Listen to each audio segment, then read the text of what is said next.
Hi, everybody. It's Tiara from Black Girls Do Theater. Today, I am so excited to be talking to the wonderful Cecily Dionne Davis. Cecily is an actress, singer, and dancer, and a recent alum of Howard University. We will be talking more about that. And she will be playing Princess Fiona in Shrek the Musical on tour. How are you, Cecily? I'm doing pretty well. How are you? I'm good. I'm good. Kicking it over here in Connecticut. Yes. How's the weather up there? Ooh, it's cold. Yeah, yeah, Yeah. yeah, for Yeah, sure. for sure. Oh my gosh. But I want to start from the very beginning and get to know you a little bit more. So I want to know, where does Miss Cecily Dionne Davis hail from? I hail from a little bitty small county of Rockdale County in Georgia. It's about 20 minutes outside of Atlanta. So for everyone else, I always say I'm from Atlanta, but we're getting close. So I think we should, be truthful with one another. I'm really from Conyers. Yeah. But Conyers it's I want to say the second smallest city in Georgia. So it's a very, very, very small county. And yeah, born and raised. Oh my gosh, that's awesome. And growing up in or near Atlanta, it's becoming such a big hub for entertainment, specifically for Black people and Black performers. Do you have any memorable theatrical experiences from growing up? Do you remember your very first show that you were in? So my first professional show I was in was when I was 11 years old. I did a production called Oh, The Preacher's Wife, The Mm, Preacher's okay. Kid. It was a Christian production, and I played the little girl who caught the pastor who was my father cheating on my mother.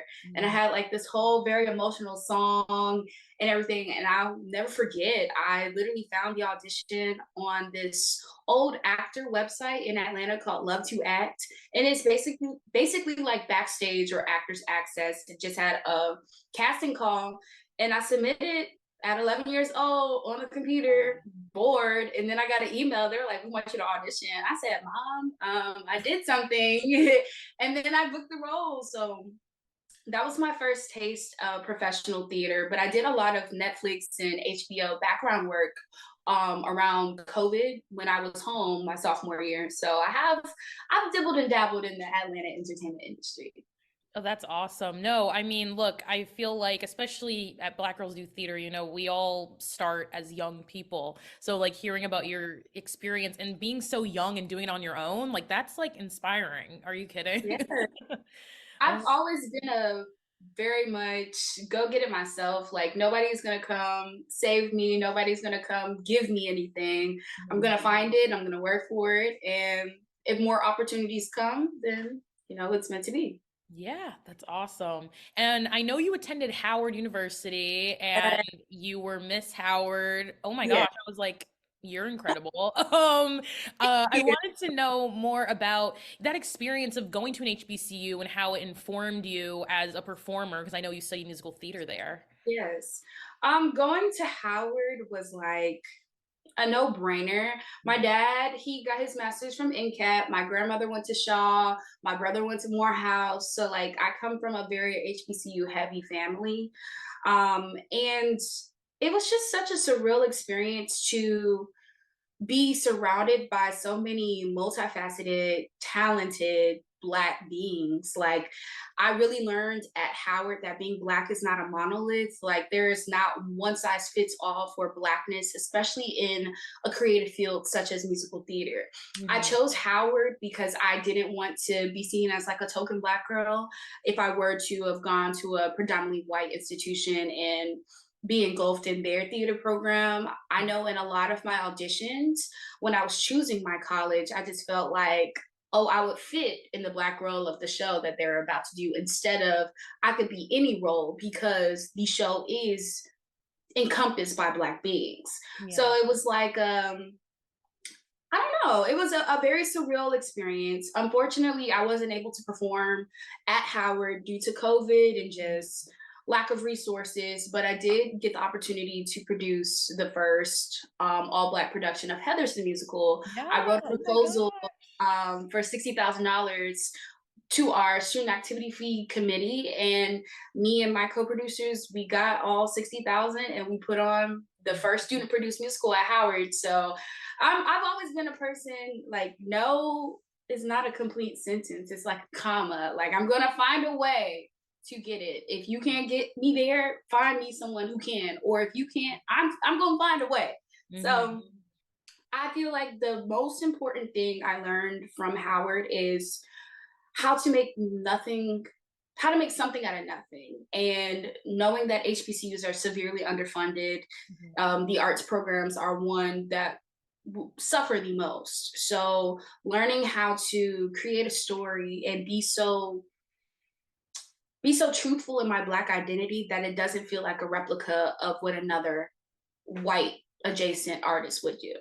Yeah, yeah, and I totally resonate with that, and the fact that you are also so open and transparent about your experience. And Howard is such an amazing institution, and I have friends that go there, so it's so fun to talk to someone who went there and learned a lot from just attending and being immersed in Black culture always. I love it so much. We're gonna dive into the role that you're gonna be in for the next couple of months. I'm so thrilled. One, because a Black Princess Fiona. Are we serious? Like, this is amazing. I want to know what your reaction was when you first heard, or yeah, when you initially heard that you got the role. Um, so me and my family, we are very much a praying family. Mhm. So I was very, very, very, very, very, very anxious. Like the 3 days going up until my agents called me, but I had a feeling in me that I booked it. So I wasn't really anxious. It was just like, I'm just anticipating the news, and I was Mhm. not knowing when it was going to come. I was literally sleeping in my bed. My agents FaceTimed me, and I didn't even hear the FaceTime call coming in. I just so happened to look at my phone, and it said Team Cecily joined FaceTime. So I was like, Mhm. I booked, because no way they're FaceTiming me. Like, they're trying to record my reaction. Oh yeah. I was so grateful. For one, I was very overwhelmed, being the first Black Princess Fiona. Hmm. I I don't know, I just felt honored to have the opportunity to lay my footing in a role that speaks so directly to a Black woman's journey and a Black woman's space in society of not feeling like they're enough where they belong because of the color or pigment of their skin, and being able to be an inspiration to little girls. Like, I'm such a big mentee, mentor, lover girl. Like, I just love to pour into our community, and to have the opportunity to have young aspiring actresses and actors come see our production is just, I don't know, exhilarating. It makes me so happy. I'm blessed. I'm very blessed. Yeah, and I was so happy to see that you were just very overjoyed, and I think that's what we need to see more of, like Black women in theater being overjoyed about their experiences. I feel like sometimes we're told to, like, be meek, or not to humble ourselves if we get something positive happening to us, but you are like a beacon of light in terms of just like, being able to share that you got the role, and there's so much excitement for it. Like, that's what we need more of.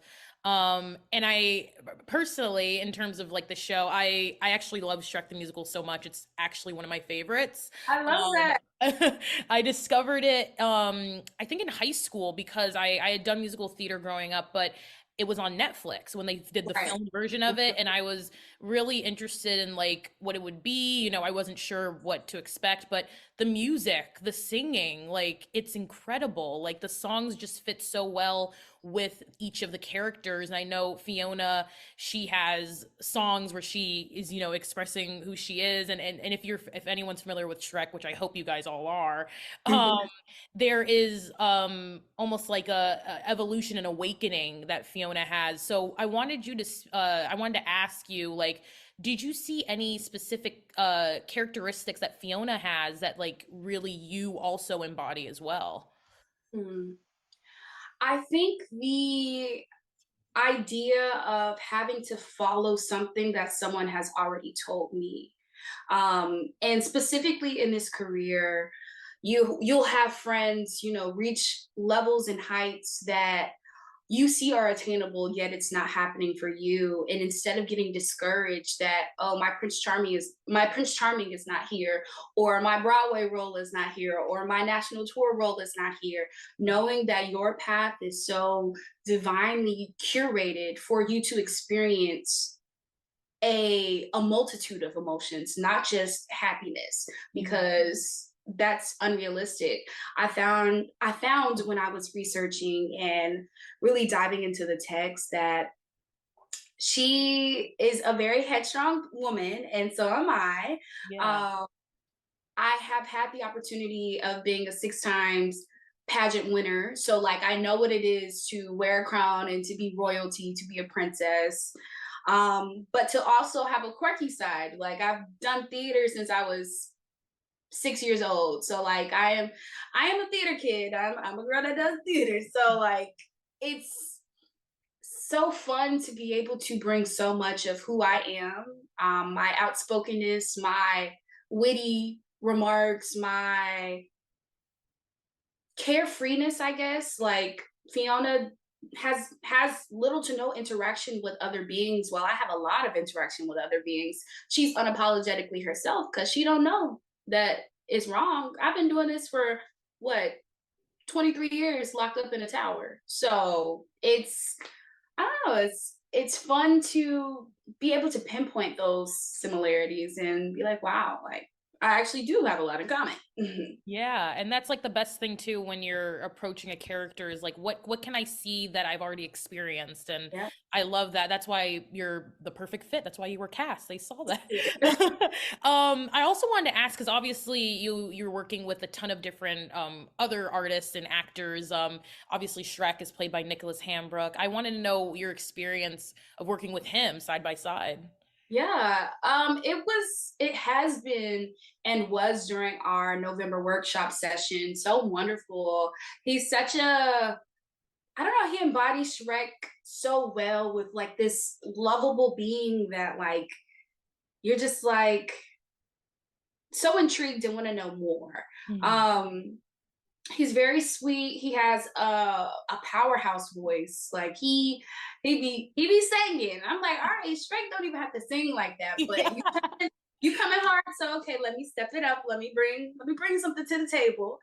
I don't know, we have a lot of chemistry with each other. And when we first started going through our songs, I think I Got You Beat is my favorite song. And it's just because like we going back and forth that very first time, it was like, okay, I know why you got cast. I know Mhm. why I got cast. It's just like, yeah, this eats. So it's been a joy. He is such a great scene partner to have, and I can't wait to see all that he does. Yeah, and also Naftali Curry, who plays Donkey. Um, Yeah.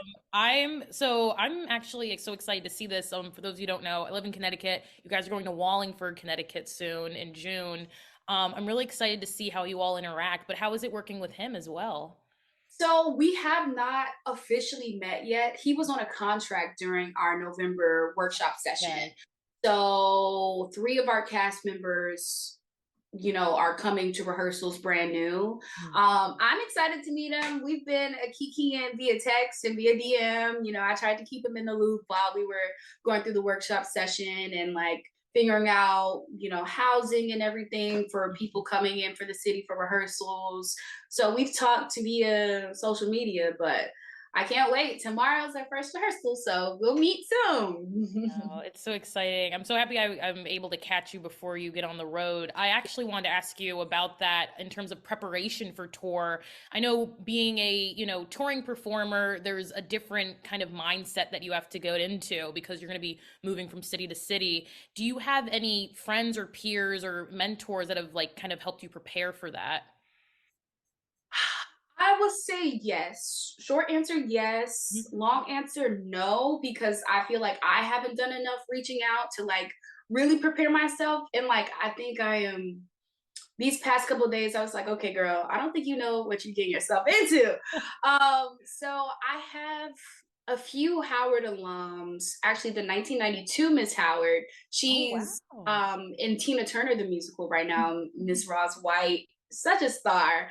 As well as there's quite a few Howard alums on that tour. One of my classmates, Maya Hunter, she's currently Eponine on the Les Mis tour. So like Mhm. I've talked to them about, as well as Tyrone Jones. She's Frankie and Jagged Little Pill right now on Mhm. tour.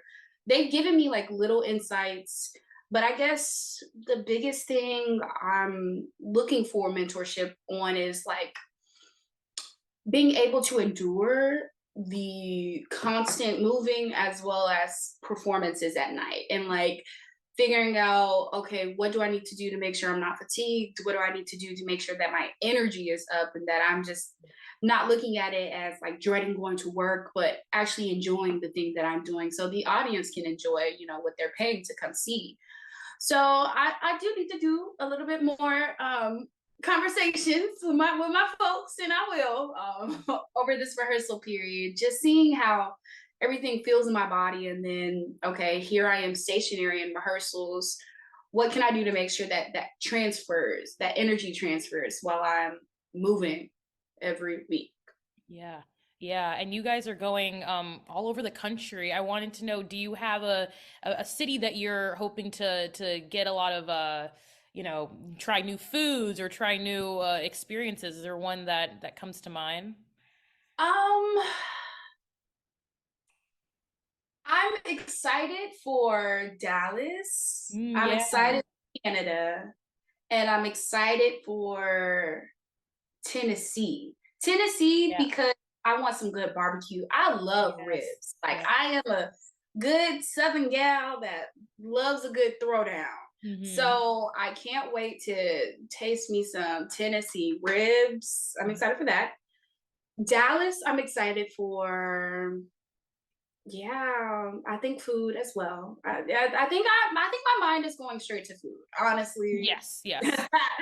And yeah, Canada, just because I've never been out of the United States, so Oh, like okay. it'll Wow. be a first for me. I'll have the opportunity to explore, and I want to say we're in Canada for a little minute. So Mhm. yeah, those are my top places. No, food is definitely a big factor. Like, especially since you're gonna be performing so much, like you want to replenish in like the best places possible. I'm really excited to see you guys, and I'm also really excited to see, especially because this is a moving production. The set, like, Yeah. can you tell me a little bit about the set? Do you know what it looks like, or do you have any insight to that? We saw some schematics. There were some layouts that we saw in the November workshop session, Mhm. but they did tell us that everything might change. Yes. But it looks like it's gonna be really cool.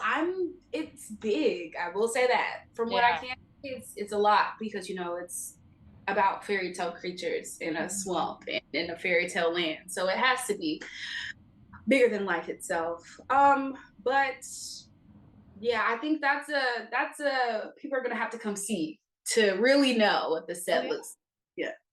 I know. I love tours because anyone from anywhere can go see a show. It's not just stationed in New York City where Broadway is, or just one regional theater where a show is doing a production. But speaking of Broadway, I know that's the goal for a lot of musical theater performers. I mean, I can say firmly 99.9% of musical theater performers want to have been on Broadway. And I want to know when you go, not if. That's my biggest thing. When you go to Broadway, is there a dream role that you would love to perform in if like you could revive a show? What is that character where you're like, that's the one? I think that's a great question, and I have been leaning more towards originating my own role. Oh. Um, I Broadway is one of my top goals, but my main goal, I want to get into casting. And I feel like my experience with being casted as Princess Fiona just reminded me and opened my eyes up to a whole new world that I could see myself being a part of, giving other minority actors and actresses the opportunity to be the first XYZ in any role that they could even fathom. I would have never, ever, ever saw myself as a Fiona. And that's also just because like this industry is so saturated with so many wonderful performers. A lot of times I'm just eager to be there and eager to be in the rooms. Like Mhm. I'm such a vessel, ready, a sponge, ready to soak up anything. Mhm. And I think I want to try my foot in originating a role. But if I did have to choose, Mhm. Sugar and Some Like It Hot, if that gets Oh. revived some way down the road, or the tour, Mhm. I Yeah. am definitely looking at that. Shucked. These obviously just closed. Peggy Mariah track for Hamilton. Um, Boop, Betty Boop. Oh my I know that's to Broadway 2025. God. So covering Jasmine, she's such a star. Like, she's Gosh. amazing. Oh my God. Um, what else? What else? Yeah, I mean, Those there's so are the many ones. different, yeah, Yeah. characters. I feel like I try to see as many shows as possible, and I feel like whenever I'm able to talk to performers, I always am like, I feel like I could see them in this role or this role. And like it's so cool that you said that you're interested in getting into casting because I do think there is a lack of representation for Black performers. You know, the next generation that's coming up, they're going to be looking at us and you know the people above us for advice and help. And it's like if we don't get into those spaces, how are we going to inform you know what they're going to do? So that's so wonderful to hear. Yeah. Yes. Yes. I definitely feel like there needs to be more diversity in casting and just, or honestly, just more Black actors or minority actors, period, wanting to make that change and wanting to be a part of these discussions in the room where it happens so that we can make things happen for other people. Because it's always good to have these opportunities, but making sure that the actors are protected and it's not just a, oh, we're going to fill a quota or we want to diversify this, so let's do this. Having a lot of backing behind that and, making sure everything is logistically okay. Yeah, no, I agree. And I think that taking the first step is also acknowledging the history too of Yes. you know, theatrical casting and there's a lot of good and bad and there's you know, there's a pathway to what is Yeah. going to be hopefully, you know, a renaissance of minority and Black casting. So that's incredible. I'm so happy to hear that. And you have been such a joy to talk to. It's so like nice to speak with you and obviously you are on your way to a successful career, like first Black Princess Fiona, Miss Howard. You can't stop her, guys. You can't stop her. So I'm so excited for you, and I can't wait to go see Shrek the Musical when it hits Connecticut. And you guys will be able to see this. It'll be in a bunch of different cities across the country and in Canada. So be sure to click the link. But Cecily, where can we find you? You can find me on Instagram at Cecily, Cecily. Dionne. And then I think my TikTok is queen.cecc. Those are my two really used medias. I use Twitter sometimes, but Yeah. not really. Yeah, Twitter. I'm still getting used to Twitter, and I'm, you know, we're both Gen Z. We should know this, but I'm like, I'm still feeling it. Yeah. And it's now X, so I'm like, Yeah, maybe that's a sign that I don't need to go on there because no longer Twitter. It's just X. I know. I know. Oh my gosh. But yeah, yeah. It's been such a joy, like I said, and I expect great things. And you know, you're going to be getting into rehearsals, starting the run, and we can't wait to hear more. Thank you, thank guys. you. Thank you so much.